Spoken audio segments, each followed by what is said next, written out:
আকারে করতে হবে। It must be clear.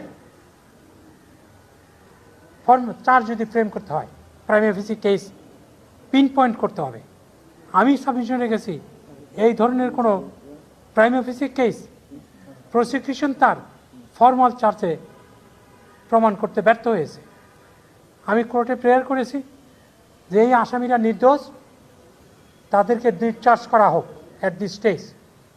এবং আমি বলেছি যে আজকে যে চার্জ ফ্রেমিংয়ের যে ডেট ছিল, আমার ডিসচার্জ অ্যাপ্লিকেশন কেয়ারফুল কনসিডারেশনের পর যেন চার্জ ফ্রেমিংয়ের ডেট শিফট করে নতুন ডেট দেওয়া হয়। ট্রাইব্যুনাল মেহরবানি করে 2 দিন পাশিয়ে দিয়েছেন। কত তারিখ? 23শে ডিসেম্বর চার্জ ফ্রেমিংয়ের ডেট ফিক্স করেছেন।